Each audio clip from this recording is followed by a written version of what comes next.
Hello.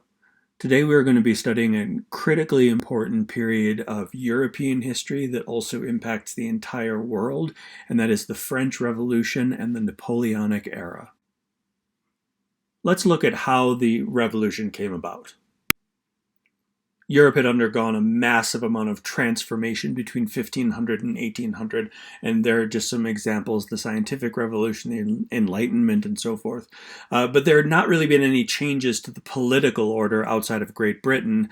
But by the summer of 1789, we'll see that the thousand-year-old political order within Europe collapsed, and that had consequences for not just Europe, but as we said, the entire world. Now, just to review the social order of 18th century France, after the death of Louis XIV in the early 1700s, the nobility takes back all of the power that they had lost under Louis XIV, and they end up dominating all of the highest offices in society. And of course, like every other noble person in Europe, they exempted themselves from taxation. But the bourgeoisie is becoming more and more powerful because of their wealth, and they also wanted to be free from taxation. They saw themselves as being peers of the nobility, in some cases superior to the nobility, and yet they were still being taxed the way that the commoners were. And those efforts were largely successful. But as a result, France becomes poorer because all of the wealthy people avoid taxation. That might sound familiar to you. Now, Louis XV comes to power at the age of about 5 or so, and so he has a regent for the early years of his reign. But he was the king for an incredibly long period of time, about 3/4 of the 18th century, and he just wasn't good at his job. He was easily rolled by the nobility, as well as the bourgeoisie, and he tries to show that he's a tough guy by abolishing these provincial courts, like courts that cover, not just Paris, but out in the countryside. And they're called parlements, which sounds like parliament, but it's a court rather than a legislature. And they would occasionally block royal edicts, meaning that official statements that come down from the king, these provincial courts would try to stop them. His response to that was to exile all the judges. But he was attacked as a despot for doing that. He also made some feeble attempts to reform the national debt, of which there was a lot, but it would only get worse after his death. So he dies in 1774, and he leaves a 20-year-old grandson who becomes the future and final king of France, Louis XVI. Sadly, Louis XVI was not that much better than his grandfather, and I would like you to just take a moment to look at Louis XVI and decide for yourself if this guy seems like he's going to be an effective ruler. So Louis XVI, he tries to improve the economy. I mean, he's good. He has good intentions. His chief ministers were all economic reformers, but the problem was the taxation system was incredibly inefficient. And of course, you have all of the nobility and the bourgeoisie that don't have to pay taxes anymore, and there are different taxation levels at different parts, as we saw when we were looking at Louis XIV. So it's kind of a mess. And it got worse because of their involvement in the American Revolution. The British had really given the French a bloody nose in the 7 Years' War, and they wanted payback, and that came in the form of helping the British colonies get their independence. So, we're really appreciative of what France did for us, but it really destroyed their economy. The interest on the national debt was half of the entire royal budget. They had to take loans out to pay the interest on other loans. And at the point that you get there, it's bad. It's really bad. France went bankrupt. It's hard for a country to go bankrupt. France went bankrupt, and so Louis had no other choice but to raise taxes. And of course, since you're not going to be taxing the nobility and the wealthy, you're only going to be taxing the commoners. They can barely afford the level of taxation that they're at already. It's becoming a problem.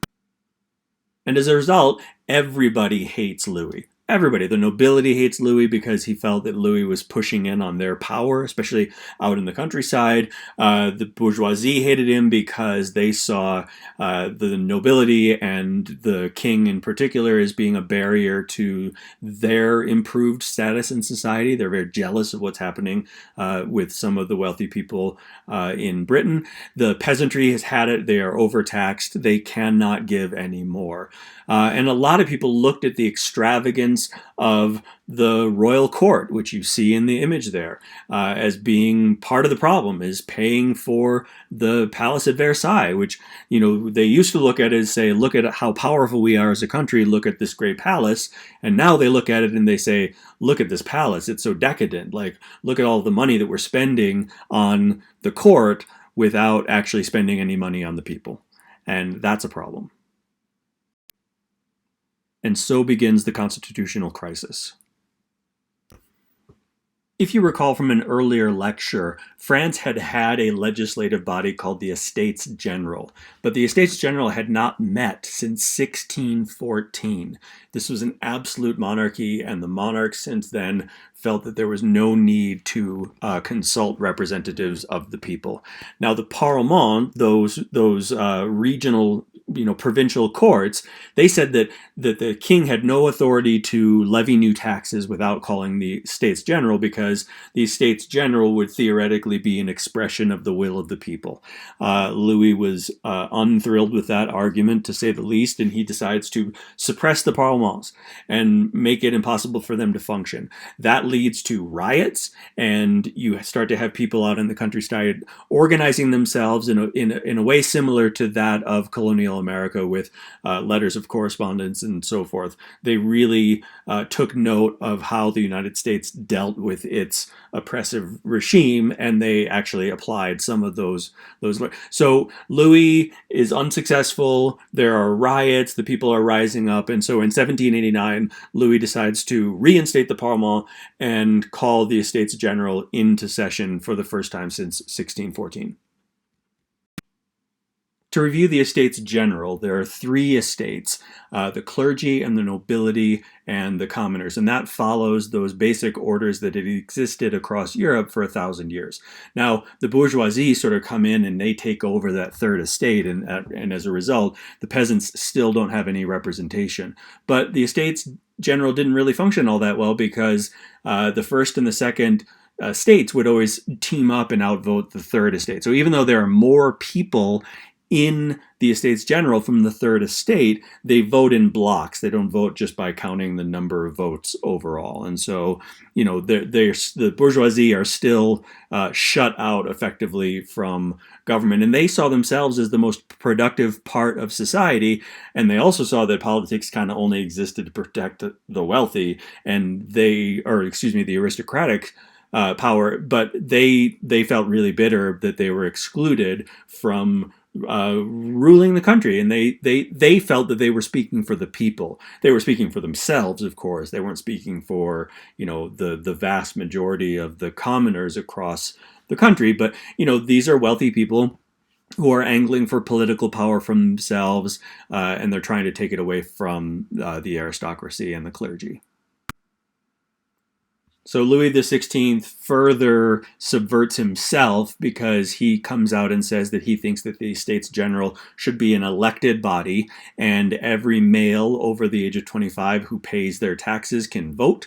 And that ended up doubling the number of representatives in the third estate, but it didn't change that balance. The first and the second estates still regularly would outvote the third estate. And so now no one is happy. Louis, the nobility, is angry because they don't like the idea of popular votes. And the bourgeoisie are unhappy because they still haven't gotten any real power in the Estates General. And the people are demanding elections. They want real representation.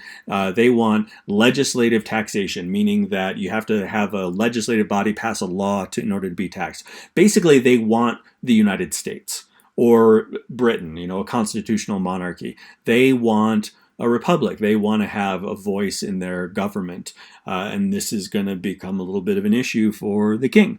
The peasants hated the fact that they were forced to pay the Roman Catholic Church the tithe, which is 10% of your earnings. So, if you're a peasant, your taxes are ridiculously high. You still have to pay the tithe. The nobility can go hunting wherever they want, right across your land if they want to. And they wanted equality. So this effort to try to appeal to the people completely backfired on Louis, and in fact, it planted the seeds of the revolution. There are several iterations of the French Revolution, and so now we will take a look at what's called the 1789 Revolution. Things are really bad in France in the 1780s. They had been in a depression since before the American Revolution, where they spent all kinds of money to help us. There were unfortunately some bad harvests in the 1780s, so now the people are starving, and the starving peasants decide to all move to the cities, mainly Paris. And inflation is going through the roof. 80% of a person's income went just to buy bread and nothing else. And so by 1789, we're starting to see violence in the streets over grain prices. People are starving. They need food. Inflation is so high they can't get it. This is a nightmare scenario for a monarch. Bandits are just wandering around the countryside raiding people. There's a full-on breakdown of order in society, and there's a huge sense of social injustice, and it's not just directed at the nobility, it's also directed at the bourgeoisie, because the common people recognized that the bourgeoisie weren't terribly interested in their well-being either. So the Estates General meets in 1789, and we have these three estates. You have the clergy as the first estate. Most of the people who actually go to the Estates General are parish priests, or you're not talking about bishops and cardinals and that. And they're sympathetic to reform because, they're living out there amongst the common people and they know how bad things are. The second estate, that's the nobility. A few of the nobles are sympathetic to reform, but most of them just kind of want to hold on to what they have. One of the nobles in the second estate that was very sympathetic to reform was Lafayette, who we know very well from the American Revolution. And then the third estate was all bourgeoisie. And of that, half of them were lawyers, and then you have a sort of a mix of merchants and businessmen and lower level government employees. Now, there are more people in the third estate than there are in the other two estates. And in terms of trying to solve the crisis, Louis had no strategy. He had no idea what to do. And when you get to that state where there's a power vacuum, where the leadership at the very top of the society is paralyzed and doesn't know what to do, things can get very chaotic. And so the third estate comes out and they demand one legislative body. So no longer broken out into three estates. And they recognize, of course, that they would dominate that because there'd be more bourgeoisie in the whatever the legislature is than any other group, and they would be able to do whatever they want. So a month later, in June of 1789, you have what's called the Tennis Court Oath. And the Tennis Court Oath is where and you see that in the painting there, and that's where the leadership of the Third Estate, but not just, because Lafayette was at the Tennis Court Oath as well. So it wasn't just the Third Estate, but they come out and they define themselves as the National Assembly. So now we're looking at a legislative body that's going to replace the Estates General, and it's going to be the only body of government that can legislate. Needless to say, an absolute monarch is not thrilled with that idea, but he knows which way the wind is blowing, and so he's ready to discuss the possibility of some sort of limited monarchy, but only with the Estates General. He says, the National Assembly, forget about them. They're not legit. I will talk to the Estates General, because he knows with the Estates General he'll get a decent deal from the first and the second estates. But that's not going to work out. Things turn violent when soldiers mutiny against the king in support of the National Assembly. And In the face of the mutiny, Louis backs down again because he's completely spineless, and the National Assembly is formally recognized by the king. The Estates General is over. The bourgeoisie got what they wanted, which was the merging of the three estates into one assembly that they're going to be able to control. But we still have panic in the streets. We've had violence. We still have starvation, massive inflation, riots, and Parisians start to hear rumors that maybe the peasantry is going to just storm the city, and because they're marching on the city because they're so angry and they are starving also, and so they take over this prison called the Bastille in Paris, and they release all of the prisoners and they steal all of the weapons to be able to defend themselves. And when the rest of France hears about the storming of the Bastille, you get similar riots across all of France, in all of French cities. And the army deserts en masse to join the people. And you also have peasants rise up against the lords out in the countryside, and they invade the manor homes, and they very specifically destroy tax records and feudal dues, because what that means then is nobody can track what taxes different individual people owe. All of those records are gone. You also have the peasants looting across the countryside. And all of this happening at once, the king's power just completely collapses. One of the most important documents in all of European history is the Declaration of the Rights of Man and Citizen, and it was finalized by our friend Lafayette. Remember him from the American Revolution in August of 1789, but the first draft was actually written by our Thomas Jefferson, and the Declaration was based largely upon the writings of the Enlightenment, particularly John Locke, as well as our United States Constitution, and it said that ultimately, sovereign power is with the people, that concept of popular sovereignty, and that the law is an expression of the will of the people. It also provided for freedom of speech as well as religion, due process under law, and that concept that all men are created equal. So you can see right there's a lot of our Constitution built right into the Declaration of the Rights of Man and Citizen, and it ends up being adopted by the National Assembly as the foundation of government. It specifically eliminated all of those old social divisions, that social order with clergy, nobility, and like the peasantry.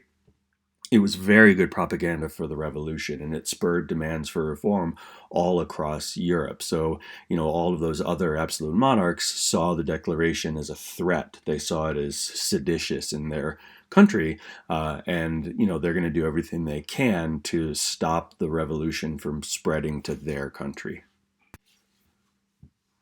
1789 is one of those years that you'd need to remember. There aren't too many. This course is not really focused heavily on specific dates, but 1789 is one of those years that you got to remember. And it's on both sides of the Atlantic, because 1789 is the year that our current government went into effect. In March of 1789, George Washington was sworn in as the first president of the United States of America. And then we look at what's happening in France in the summer and in the fall of 1789, and you see this massive societal realignment. We see the abolishment of feudalism. You see 20,000 aristocrats bail on France because they're concerned that they're going to have their heads separated from their bodies. And we see the bourgeoisie have really come to power. You also have working people, working men that are called, and this is another French term, sans-culottes. It literally means like without long pants or something. And they're trying to get more power. And, these guys are not in the same class as the bourgeoisie. These are the working class. And, they feel like they never got anything from the revolution. They didn't get economic relief. They didn't get any political power. The 1789 revolution is really about the bourgeoisie coming to power rather than the people coming to power. So, the National Assembly is now the official legislative body. They set about to write a constitution. The constitution is going to be based quite heavily on the Declaration of the Rights of Man and Citizen. They declare martial law in Paris because there's absolute chaos in Paris at the same time. Sadly, one of the first things that they do after, accepting the Declaration of the Rights of Man and Citizen and all of its concepts is they start censoring the press. It's like the exact opposite of what they said that they wanted to do. The National Assembly creates a new army called the National Guard, and they decide to put Lafayette in charge. In 1789, in October of 1789, we have something that's called the Women's March. The king is still in power theoretically, and things are still really bad in France, and so you get a whole kind of almost an army of Parisian women who march out to Versailles because they're frustrated by how expensive grain is. Lafayette realized that this could quickly turn into a massacre, and so he gets in front of all of the women and basically kind of almost takes responsibility for the marchers, the protesters, to make sure that they don't end up breaking into Versailles and murdering the entire royal family. He, in fact, takes the royal family under his personal protection, and the mob accepts that as long as the entire royal family leaves Versailles and comes to a palace inside of Paris. Basically, they want to keep the king a little bit closer to them in case they want to chop his head off.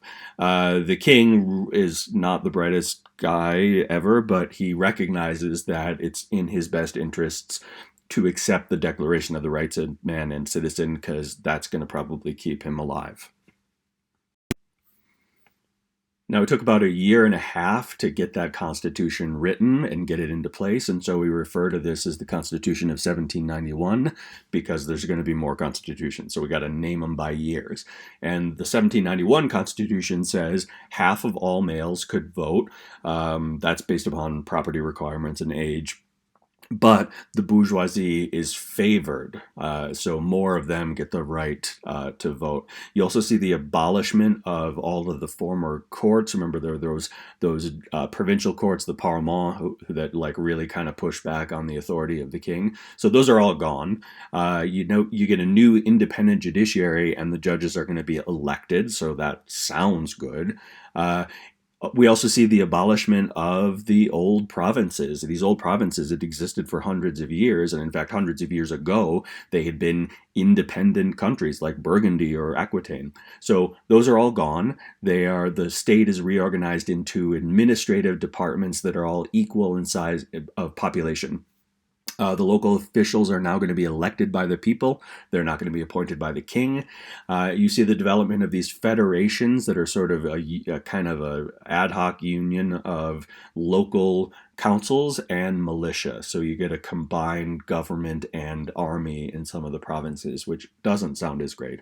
The National Assembly ends up not really being in direct control of all of its reforms because it is given so much power to the local administrators. And, not everybody is fabulously happy about the National Assembly, and you get both nobles and peasants who are sort of resistant to all of these changes because change is just coming at people so fast. And nobody's figured out what to do with the monarchy. Louis is still pretty hostile to reform. He has accepted the reforms that he has had to accept, upon death if he doesn't accept them. But he also is like sort of this symbolic representation of the old regime. And people don't like the old regime. Louis tries to flee France. He figures he'll find a welcome home in maybe Austria, but he is captured at the border by peasants and taken back to Paris. Another ancient institution that is reorganized is the Roman Catholic Church. France, even despite all of this revolution, they're still totally broke and incredibly indebted. And most of that debt is actually owned by the bourgeoisie. So similar to what we see in Britain, where the elite class holds most of the debt and then can control government, we see a similar thing here where the bourgeoisie owns all of that debt and they want to get paid back. So what the state decides to do, and remember, the state is being controlled by the bourgeoisie right now, is they decide to confiscate all church land in France to pay off the debt. And as a result of that, 10% of all of the land in France gets transferred to the bourgeoisie, and the church is no longer financially independent. They changed the fundamental structure of the church in France.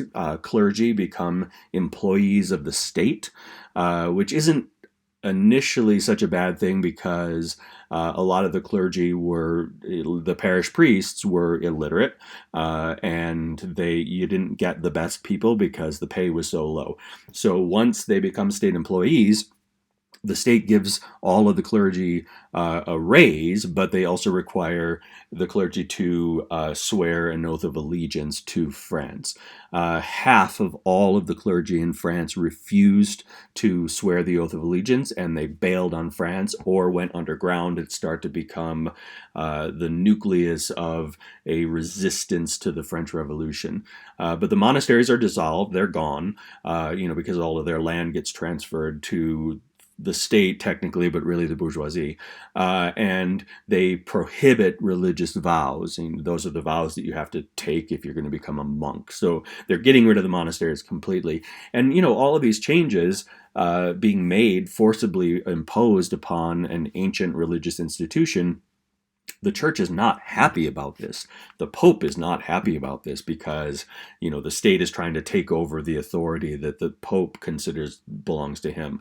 And so church and state become enemies, and that's going to become a problem a little bit further down the road.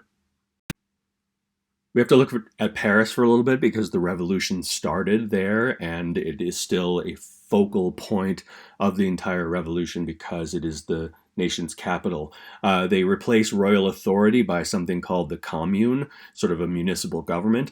They divide the city into 48 sections, and those sections are departments, or in French it's département, I think, and those are still the divisions that organize Paris. You see a lot of people joining political clubs and societies. This is a period of time of great political activism, not unlike the period that we are living in here in 2020. And you've got about 500,000 people who have joined various clubs by 1793, the largest of which are called the Jacobins, and we're going to see them a little bit further down the road also. They actually started as liberals in the Estates General, but we'll see how they evolve over time. Newspapers have tremendous influence over the revolution, and in fact we get a term called the Fourth Estate, which is of course a reference to the Estates General where there were 3 estates. And the Fourth Estate is a term that's actually still used to describe the press.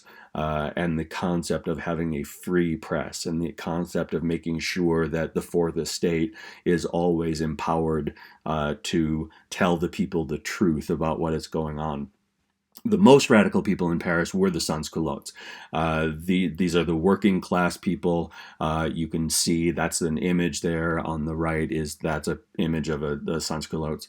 They really resented the bourgeoisie because, of course, the bourgeoisie are the ones that have all of the power in the National Assembly, and they're really trying to knock the sans-culottes out of the political life in Paris. And in fact, the National Assembly outlaws trade unions because trade unions were a way for the working class people to organize. So the bourgeoisie knows who their real enemy is at this point, right? We've sidelined the king.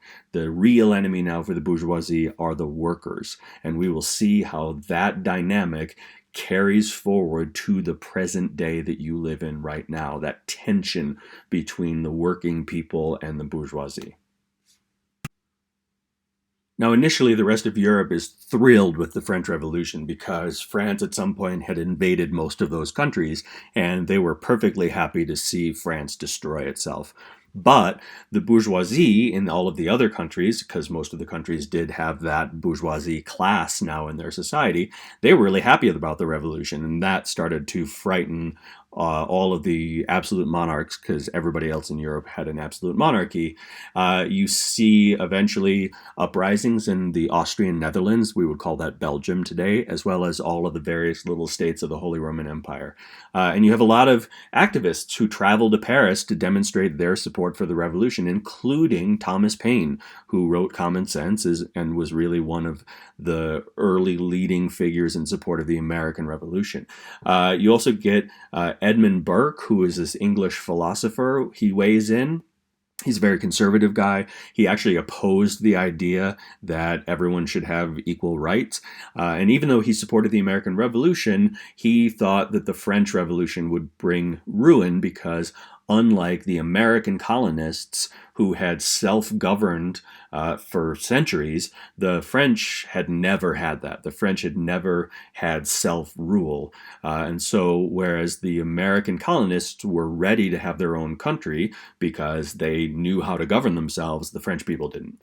And even though monarchies are initially cheering on the revolution, they realize, oh, goodness gracious, if this thing came to our country, we would lose all of our power as well. And so you see this massive swing back in favor of the French monarchy, which is one of the great historical ironies. You know, in America today, we think about just how much the country changed between about 2016 and about 2020. But that doesn't hold a candle to the amount of change that happened in just a few years in France from 1789 to about 1793, same like 4-year period. We see societies completely altered. That 1,000-year-old social structure, it's gone. And we also see the suppression of religion. The veneration of the Virgin Mary is replaced by something called the Goddess of Liberty, which you can see there on the right, the figure standing just below the triangle in the sky. And what we see is the replacement of these religious festivals, which are a key part of the practice of Roman Catholicism. They're replaced with loyalty celebrations, which sounds super scary. And what we see, very much like we see today, people are displaying their political position through things like clothing and household objects. So that hat right there is a hat that demonstrates that you are a supporter of the revolution. And in fact, you can see the man in the lower right corner of the image is wearing one of these hats. So, you know, think about whether or not there are any situations in the modern era here in 2020 where people demonstrate their political position with a hat. Now, the 1791 Constitution helps form the first French Republic. But it only took until the summer of 1792 to have things start to really fall apart. We see a new representative body called the Legislative Assembly that replaces the National Assembly. So you have different political leadership, and these aren't the brightest guys because they decide to declare war on Austria. You're in the middle of a revolution, you're still desperately poor, and now you're going to go to war. But most of the officer corps didn't agree with that, and so they either deserted or resigned. So now you only have a third of the officer corps that you used to have. That's a problem if you're in the middle of a war. Prussia takes the opportunity to invade, and they close to within 200 miles of Paris. And this creates absolute anarchy across the country. You know, you do not have a stable government, and you have a large, efficient military force invade your country. The economy absolutely collapses. They never solve the problem of inflation. And so it's so bad now that money is worthless. You could spend more money on wood to burn than you could by just burning the money itself. The peasants will not accept money for their crops because money is worthless. And that leads to food shortages in the cities and later riots. So the peasants are like, if you're not going to treat us well, then we're not going to feed you anymore. That's a problem. We start to see we're getting close to the end of the monarchy altogether. All of Paris, or nearly all of Paris, kind of rises up against the king. We have these Jacobins. Remember, there were these political clubs that came up shortly after the Declaration of the Rights of Man and Citizen and the formation of the National Assembly. So the Jacobins are much more radical than they were a couple of years ago, and they're led by a guy named Robespierre, who we're going to hear more about. They join the mob, and they toss the king and the family from their palace and throw them in jail. At this point now, the city is in control of the sans-culottes and the petty bourgeoisie, not the wealthiest people, sort of more like your small businessmen. That would be a decent parallel. The legislative assembly only lasted a couple of months. It seems like the whole invading Austria thing didn't go over so well, and then being invaded by Prussia. So a couple months later, we see the demise of the legislative assembly, and we get the National Convention. And the National Convention is dominated by the Jacobins, specifically by Robespierre. And there are a lot of call-outs within the National Convention to our Constitutional Convention from 1787. And it starts out like, they're going to do some really good stuff. They say that all French males are going to be able to vote. So universal manhood suffrage. The United States didn't get that until the 1830s. And they also decide to formally abolish the monarchy. But that's not all they did. They started to do some very weird stuff. Like, they get rid of the Christian calendar, right? The same calendar we use today, January, February, March, blah, blah. That's gone. And they declare the 22nd of September of 1792, day one, year one, right? So now no longer is January 1st the first day of the year. Now September 22nd is the first day of the year in this new revolutionary calendar. They rename all of the months. So just for example, that you can see in the images there, you can see the names of a few of those months. July 21st is going to be known as 9 Thermidor. Try to remember that. They divide the calendar differently. You have 12 months of exactly 30 days each, and then they have 5 leap days every year. A month is 3 weeks of 10 days each. So you get your 30 days there in a month, but you no longer, weeks are going to be 10 days long. Normal people didn't end up using this calendar, so it was really only used in official circles. But if you study the French Revolution in more detail in college, you have a lot of references to these months, and you're going to be like, what? And by the way, if you look at the word thermidor, the first part of that word, therm, that means heat. So they're saying, okay, look, July is the hot month, which again is, I don't know, sort of stupid, but that was what they were going with. The sans-culottes were the ones that helped put the National Convention into place, but of course you still have a body that is going to be dominated by the bourgeoisie. Only 2 members of the sans-culottes actually end up in the National Convention, and again, the peasants have no representation. At this point, the revolution gets both more organized and much more violent. So the National Convention reorganizes the army.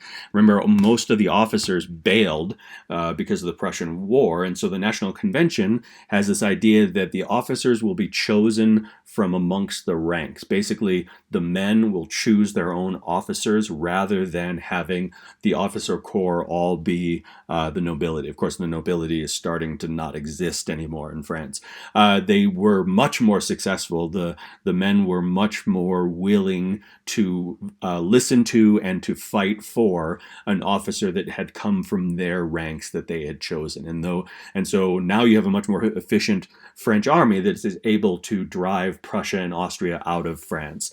But then they keep on going. They conquer Belgium, the Austrian Netherlands, and they drive into the Holy Roman Empire. And with them, they actually bring liberation from feudalism in the places where it still exists. So they roll in, and they're freeing the serfs, and they're bringing their revolutionary ideology with them. So exactly what was the monarch's worst nightmare in 1789 ends up happening. The revolution starts to spread out of France. In 1793, again, they kind of screw up here. They declare war on Britain, Spain, and the Netherlands all at once. And they demand that all of society mobilize in the war effort. So very much like the way that the entire United States society mobilized to fight World War II. Same kind of thing. But they still have this leftover issue, and that is the royal family, the former royal family, because the National Convention abolished the monarchy. And so when they find out that Louis is secretly corresponding with Austria in hopes that Austria would invade and restore Louis to the throne, he is put on trial for treason. He's convicted by just one vote. And in 1793, as you can see in the image there, he is decapitated. And that is the end of the French monarchy, at least for now. And then his wife, Marie Antoinette, is executed several months later. Let's talk a little bit more about Robespierre. He was initially a Jacobin, and those were the liberals in the Estates General.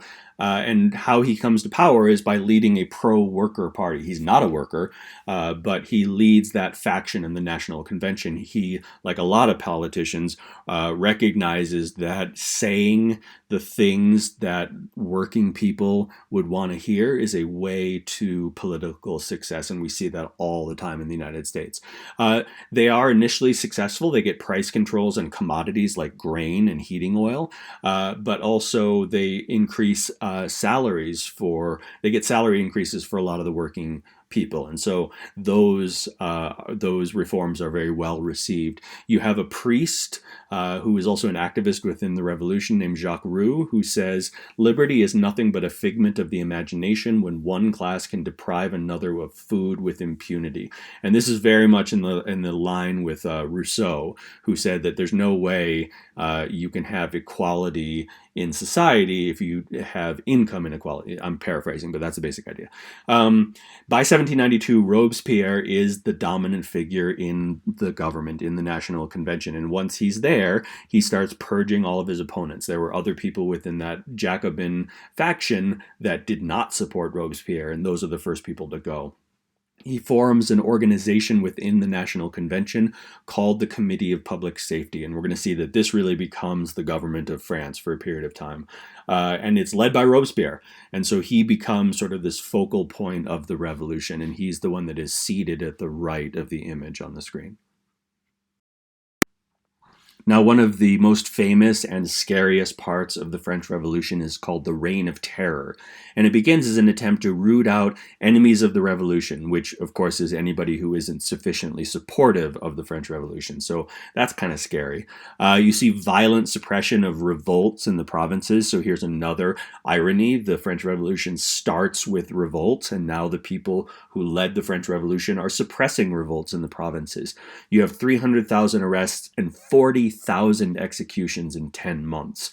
And the tribunals that judged people during the Reign of Terror, there were only two outcomes. You could either be acquitted of whatever crime you were accused of, or you could be sentenced to death. There was no in between.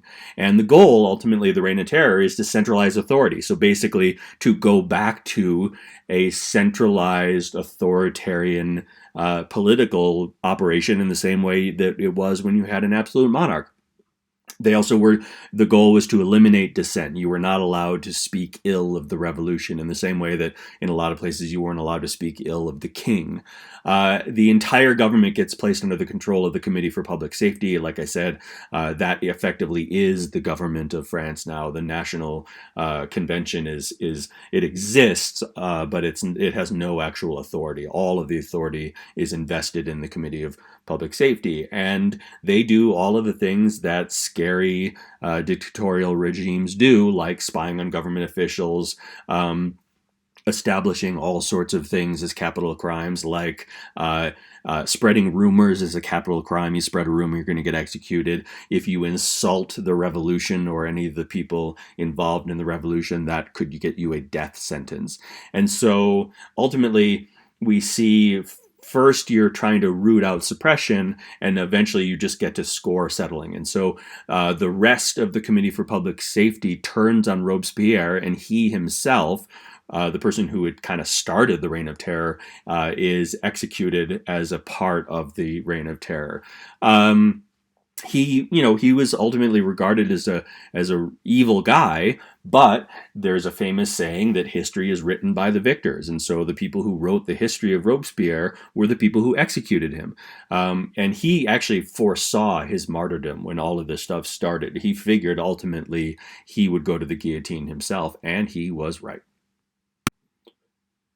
In 1794, the army is again on the march. They invade the Netherlands, both the Austrian, which is what we call Belgium today, as well as the actual Netherlands. In 1795, we get yet another constitution. It's the fifth constitution in 6 years.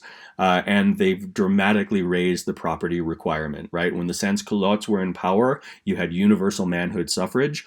And now that this new constitution comes into being, and you have a property requirement that is so high that only 20,000 men are eligible across the entire country. This new constitution creates a new legislature. It's very confusing keeping track of all of these legislatures because there are so many in such a short time. This one is again called the Legislative Assembly. Now they're even using the name over again. And it has an executive body called the Directory. And the Directory becomes the actual authority within France. It's the Directory that is in control of France. But everything is still very unstable. Paris is attacked by a royalist force that wants to bring back the monarchy.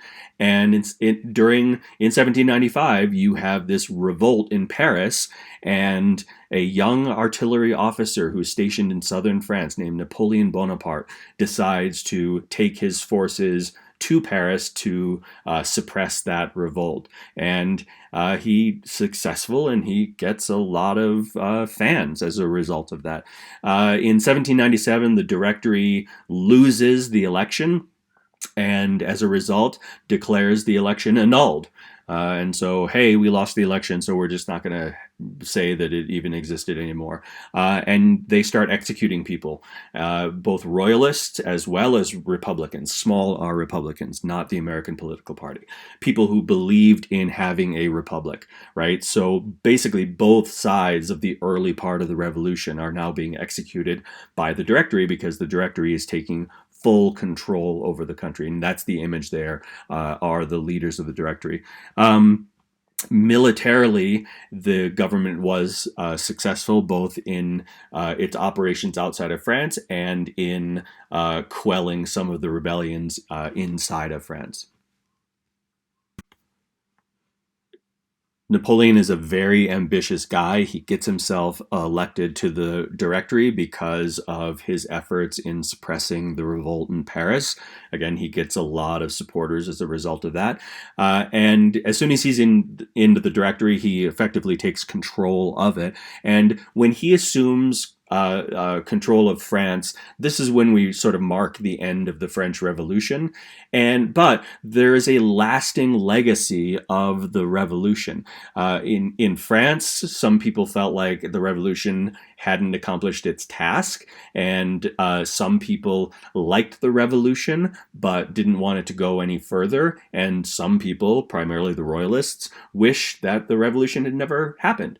And when we look at those three positions within a political spectrum, we see the political spectrum that exists in open societies around the world today, including the United States, right? So the concept of there being a left wing of politics and a center of politics, like centrists, and a right wing of politics, that still exists today in the United States as well as in all of the open societies of Europe. So there is an incredibly important lasting legacy of the revolution in politics all over the world. We're going to move on now and look more at Napoleon. And if you haven't done so already, I would recommend that this is a great place to take a break because you just got a lot of information and you're going to get a lot more in the second half of the presentation. So again, if you haven't done so, give yourself a little break, come back, and then you can continue on with this presentation. Napoleon Bonaparte, he's born in 1769, and he's actually Italian. He's born on an island in the Mediterranean called Corsica that had been a a part of one of the Italian states until it was conquered by France in 1768. So it's only a year before he is born that the island becomes a part of France officially. And even though his first language is Italian, he Francicizes his name. His name had been Bonaparte, which is an Italian pronunciation, an Italian spelling, to Bonaparte, and that is a French spelling, right? So he Francicizes himself to make him seem French. He is a French national. He's born in France, technically, but he is of Italian heritage. And it's just luck, really, that gives him the opportunity to roll into Paris and put down that royalist revolt, which then ends up making him famous. The government then sends him with an army to conquer Italy, which he successfully conquers Milan, Genoa, Naples, and the Papal States over the course of 1796. So now we see France becoming an expansionist power under the Directory. He happened to also conquer Switzerland, and he conquered the Venetian Republic, but then he hands it over to Austria. In 1798, they send him to Egypt to try to conquer Egypt. That effort is unsuccessful, and he is finally appointed to be the leader of the Directory in 1799. Once Napoleon is in power over the Directory, he starts taking total control over the nation of France. He dissolves the Directory and he dismisses the Legislative Assembly, which now gives him full kind of dictatorial powers over France, although he does push for another constitution, so I think that would be like the 7th constitution in 10 years. But he wants it sort of to give him ultimate power. There's a legislative branch that's a part of this constitution, but it's very weak. The executive power is in the hands of 3 consuls, is the title. Napoleon is the first consul, and later on he declares himself consul for life. So there are 3 consuls, but the other 2 do whatever Napoleon tells them to do. And so now he manages the entire state himself. Because you have that legislative branch, they can still refer to France as being a republic, but in reality, Napoleon is a king, effectively. I mean, he never gets a crown, but he has that total support. And he essentially says that he is accepting a mandate from the people to lead. Where he got that mandate is unclear, other than from his own brain. Now, he is very popular in society, and if you think about it, you've had 10 years of absolute disorder, and now you have this new dictator come in and he restores order, and the people are like, hey, this is better than rioting in the streets and 40,000 people being executed with a guillotine, so we'll take him. The only people who didn't support Napoleon were the hardcore royalists and the hardcore Republicans. Again, small r, not the American political party.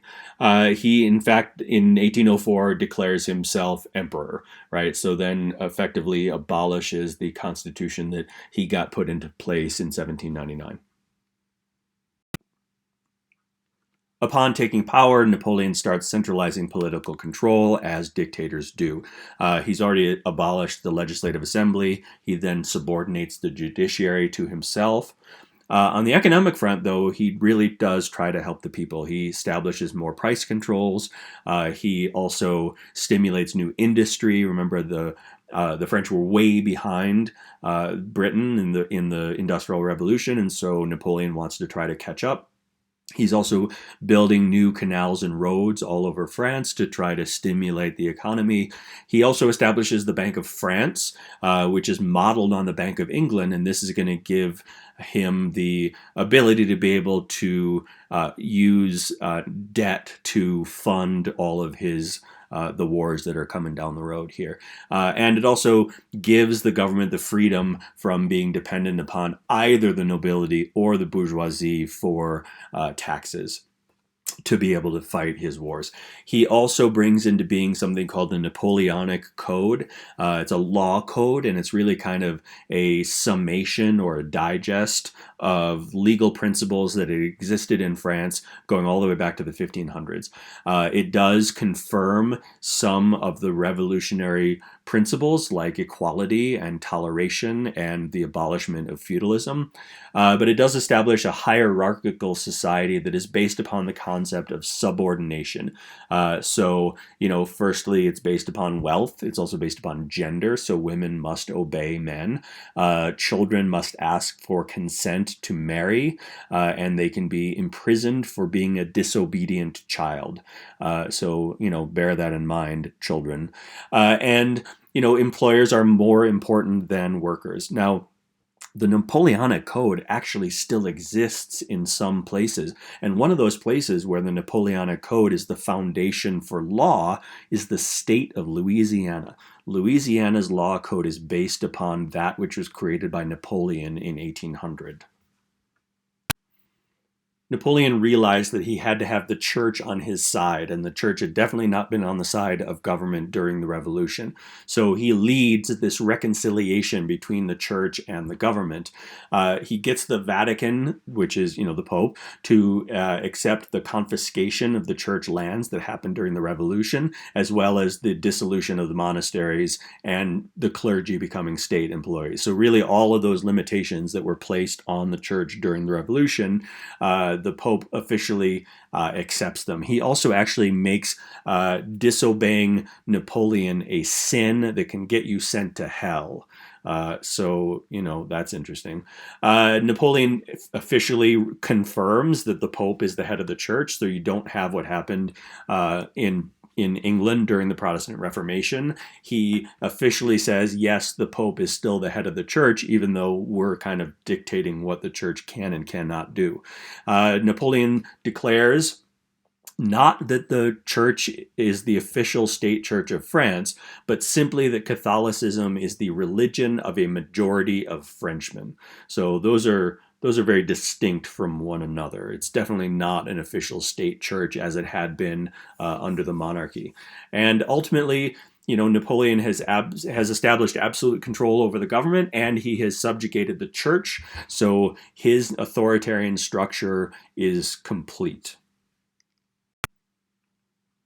The revolutionary governments of France went to war with Europe starting in 1792, and overall the country did not end its wars with the rest of Europe until 1815. And there were huge consequences that came out of this sort of endless war, one of which was the conquest of India by Britain.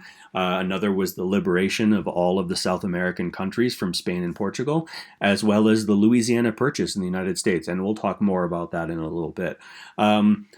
France was always at war against Britain, but there was a revolving set of European powers that would kind of switch in and out in terms of being at war with France. And all of those wars were to contain France. At first, it was to try to contain the French Revolution, and then later it's to try to contain Napoleon. Napoleon has kind of created a new army, and it's sort of led by these young risk takers. The average age of a general in the French army under Napoleon was 30, whereas in Prussia it was 60, right? And it was also very egalitarian, right? The officers, as we've said, were promoted from the ranks, and that gave the men much more of a desire to be able to follow those leaders. And when Napoleon comes to power in 1799, France has been driven back to its borders. So all of those invasions that had been conducted under the revolutionary governments of Austria and the Netherlands and the Holy Roman Empire, like all of those, they're losing all of those wars when Napoleon takes over. In 1803, the series of wars that we collectively refer to as the Napoleonic Wars start. In 1803, there's a treaty with Britain that collapses. Napoleon's going to go to war with Britain. He needs cash, and so he decides to sell the Louisiana Territory to the United States in 1803. In 1805, Napoleon begins building his empire. He defeats a combined force of the British and the Russians at a city called Austerlitz, and he forces Austria to give Venice over to the new Kingdom of Italy. This is not the Italy as we know it today. This is just a puppet state of Napoleon's. In 1806, Napoleon utterly destroys the Prussian army, and that ends the Holy Roman Empire after 1,000 years. In its place, Napoleon creates something called the Confederation of the Rhine, The Rhine is a river in western Germany, and those are all vassal states to France, so they do not have any independence. Prussia still does have its independence, but it kind of has to ally with Napoleon because, of course, Napoleon completely destroyed the Prussian army and they don't really have a choice. In 1807, Napoleon drives the Russian army out of Poland. Poland isn't an official country at this time because it had been dissected by the Russians and the Prussians and the Austrians. But that region that later becomes that state again, he actually creates a new state for the Polish people called the Grand Duchy of Warsaw, but it's not independent. It's also a vassal state, just like all of the different little countries in the Confederation of the Rhine. And in 1808, Napoleon decides to overthrow the Spanish king, and he gives the crown to his brother. So now his brother is the king of Spain. Let's now take a moment and look at the map and just see how far Napoleon's rule spreads. What's in brown, or darker brown, is the French Empire, so that's the territory that Napoleon rules over directly. So it's not just France, but it's chunks of Italy, chunks of Eastern Europe. He rules directly over the Netherlands. They're not even pretending to have those be independent countries. In green, you have the states that are under Napoleon's control. So, for example, we know that the King of Spain is now Napoleon's brother. So even though Spain is technically independent, it does whatever Napoleon tells it to do. Then you have in pink the states that are allied with Napoleon. So that would be Austria, Prussia, and some of the Scandinavian countries. And they're allies with Napoleon simply so that they are not going to be conquered by Napoleon. And then you have those few states that still stand against Napoleon in 1812. And there aren't many. And they're really led by the UK and Russia. The other powers that are technically standing against Napoleon don't have a whole lot of military might. And so in 1810, Napoleon rules from the Atlantic Ocean to Poland and from the Baltic Sea to the Mediterranean. So pretty much all of Europe other than the parts that are controlled by the Ottoman Empire. But that empire is pretty unstable because Napoleon is violating the state system. So the political entities that had existed for a very long time, for example, the Netherlands, he just is abolishing it. He abolished the Netherlands. He says, you're a part of France now. He suppressed the Dutch language. He tried to force all of the Dutch people to only speak French. And so the French troops and the French governors that have spread across Europe, they create a lot of resentment. They force the Napoleonic Code all across Europe, at least the areas that Napoleon controls. And Napoleon wanted to abolish all of the European countries. Just get rid of them. They don't even exist anymore. It's just all a part of his empire. And there's a lot of resistance to that because people have their own national identities that have existed for a very long time, and they're really unwilling to give them up. Napoleon was a commoner. He wasn't a wealthy person. He wasn't a member of the bourgeoisie. And so he felt that he had to marry a member of the royalty of Europe to give him some legitimacy. And so to do that, he finds an Austrian princess who's a member of the Habsburg family, of course. We know the Habsburgs have been around for a very, very long time. And he marries her because he thinks to himself, okay, they'll really take me serious as an emperor if I'm marrying into, the oldest royal family in Europe. The one constant enemy of Napoleon was Great Britain. And war on the high seas is really the only place where Napoleon kind of always fails. France has a land-based empire. He has an army that's very, very strong. He doesn't have a navy that's terribly strong. He had this idea that he was going to be able to invade Britain, right? Everybody wants to invade. Every dictator in Europe wants to invade Britain. And since the year 1066, none of them have succeeded. But his army is severely damaged at one of the most famous naval battles in world history, and that's the Battle of Trafalgar between the Royal Navy and the French Navy, and the Royal Navy won that battle. So Napoleon establishes what he calls the continental system. And what he does is he closes every port in Europe that he has control over to British shipping. He decides that the way to defeat Britain is through economic warfare. But the continental system is kind of a double-edged sword, because the British were like, fine, if you're not going to let us trade in any ports in Europe, then we're going to blockade every port in Europe. And so now you can't have any shipping in and out of Europe. So, the continental system really kind of backfired on Napoleon, because, Europe could still function economically within its borders, but it didn't have any access to any of its colonies all around the world. The British really shut that whole thing down, and it ends up being one of the causes of this very minor war called the War of 1812, which is a war that was fought primarily between Britain and the United States. You then have, starting in 1807, something called the Peninsular War. The peninsula that is being referred to is the Iberian Peninsula, that is where Spain and Portugal are. And, again, you have this French king, Napoleon's brother, who is ruling France, and the Spanish people start a guerrilla war against the French regime. Britain and Portugal collectively invade Spain, and they get a lot of support from all of the Spanish people, right? This isn't something that just, the bourgeoisie or the working class is supporting. All of Spain kind of rises up with the support of Britain and Portugal to dislodge the French.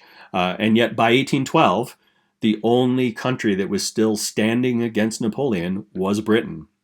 In the same way that in 1940, the only country in Europe that stood against Hitler was Britain. So, sometimes it's good to live on an island. Not including genocide, there are a lot of parallels between Hitler and Napoleon in terms of background, the way that they came to power, the way that they reformed society when they took power, but they also made the same stupid mistakes militarily, like trying to develop a plan to invade Britain, or trying to win a war on the high seas against the British and later the United States. But ultimately, the fatal mistake that both Napoleon and Hitler make are invading Russia, right? So in 1812, Napoleon goes to war with Russia. He marches 600,000 men towards Russia, but he only gives them 4 days worth of rations. He is so overconfident and arrogant that he thinks that it's only going to take a couple of days to conquer Russia. He sees Russia as being super primitive, which relative to the rest of the countries in Europe, it kind of was, but it's also huge. And so the Russians didn't fight on their border. They just started retreating. And by retreating, they draw the French deeper and deeper into Russia. And that is going to become a problem, because Russian winters are super, super cold. They, in fact, abandoned their capital of Moscow, and they burn it down to make sure that Napoleon doesn't have a place to quarter his troops for the winter. So they're leaving no buildings left standing other than the Kremlin to make sure that he can't survive the winter in Russia. And Napoleon realizes this and starts retreating in October. But October is already winter in Russia, and he lost 500,000 troops to what people started referring to during this period as, quote, General Winter. And we will see the Nazis go up against General Winter in 1942 and lose just as badly as Napoleon did. So Napoleon staggers back to Paris with what's left of his army, which isn't much, but he's able to successfully turn around and raise another army to go and fight a new coalition. So now some of the countries that had allied themselves with Napoleon to make sure that they didn't get invaded and destroyed, they now rise up. So now you get this unified force of Austria, Prussia, Russia, and Sweden as a land army to combat Napoleon. And the British funded that, right? So the British made sure that the Prussians and the Russians and so forth could put an army into the field. And they successfully defeat Napoleon and push him back into France. In 1814, Napoleon's rule really unravels. After the defeat by what's called the Sixth Coalition, that most recent conflict, Napoleon abdicates, which means he voluntarily steps down, and he is exiled to an island in the Mediterranean called Elba. The Allies, who are victorious, they march into Paris, and they decide that the best solution for Napoleon and the French Revolution is to just put the Bourbon king back. Right, Louis the 16th is dead, so is his son. So we get Louis the 18th put back on a royal throne in Paris.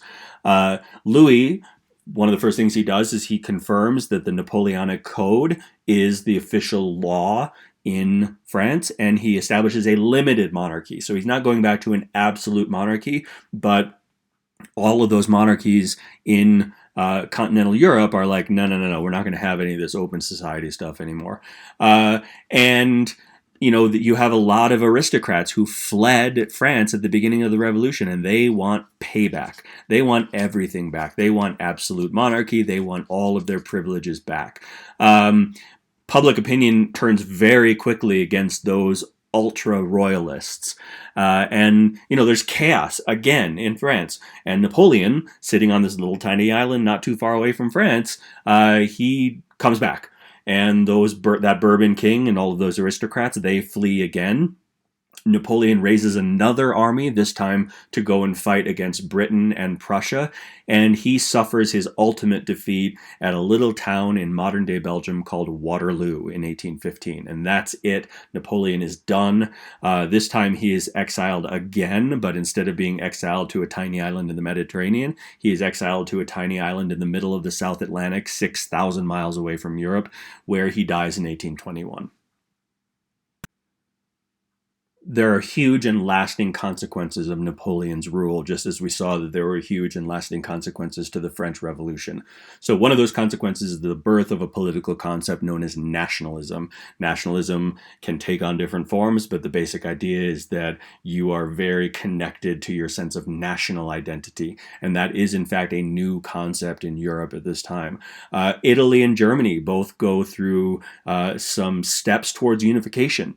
And that is going to bear fruit in a few decades when we have the birth of Italy and Germany as they exist today.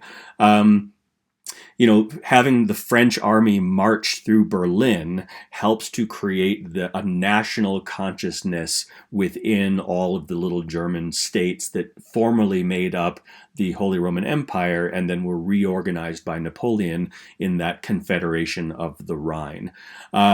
They also helped foster a Polish national identity. Remember, Poland had been torn up in the late 1700s, and the Polish national identity comes into being, and we will see that that is a major factor for 100 years in Europe until Poland is reconstituted as an independent country. The Jews are emancipated. Napoleon was not an anti-Semite, so Jews get a lot more rights within the societies in which they live. Napoleon also brought the metric system. The metric system was invented in late 18th century France, and Napoleon is the one that makes that a standard all across Europe, right? So the metric system has been the standard method of measuring things in Europe for over 200 years, and yet here's the United States still unable to adopt the metric system.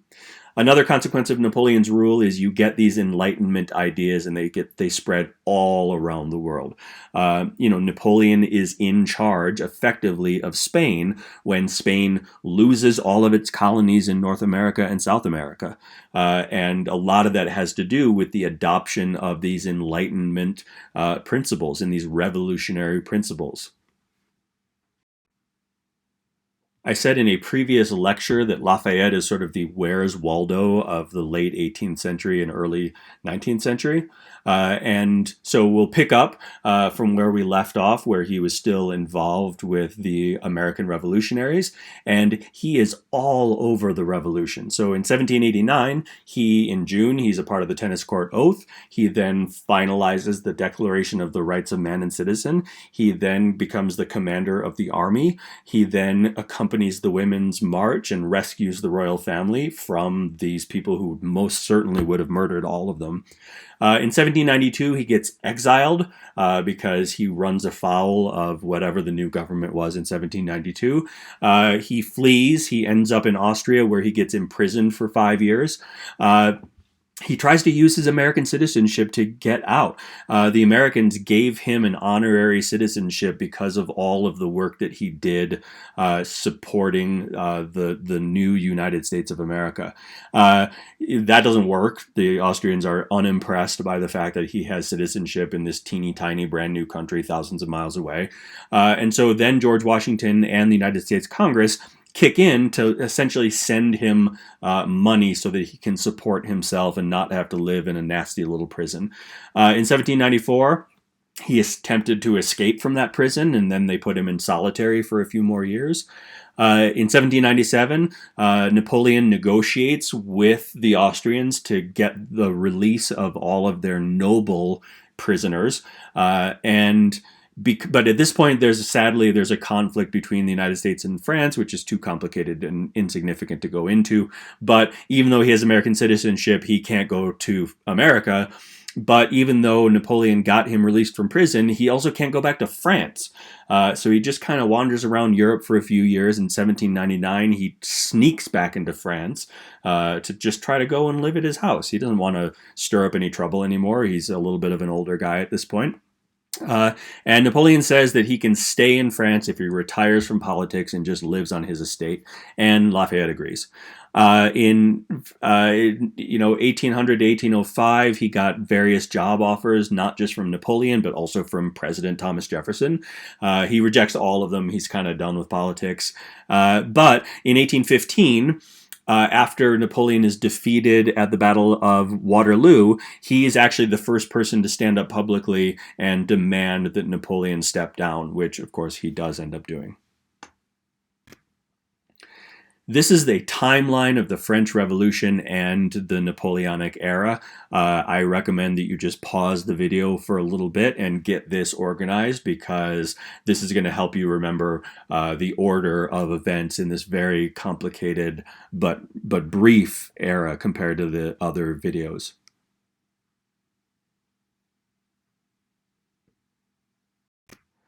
Here is all of the vocabulary associated with the French Revolution. So just as you did on the previous slide, you should pause this and make sure that you get all of these terms, because you will be held accountable for them.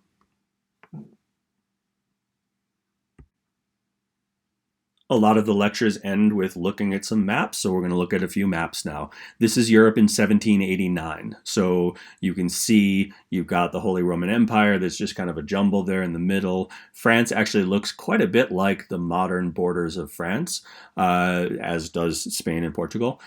So you can kind of see all of those monarchies. You've got the Ottomans are a big deal still in southeastern Europe.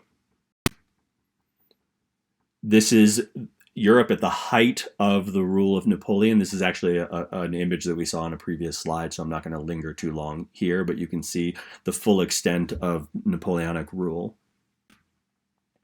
And then this is after Napoleon. This is the treaty that formally ended all of the Napoleonic Wars was called the Treaty of Vienna, just a city in Austria. And so you can see now the degree to which the map of Europe has changed. So you see a lot more unity in the Italian peninsula. You see a lot more unity in what is eventually going to become Germany, and Russia has a lot more land than it had before.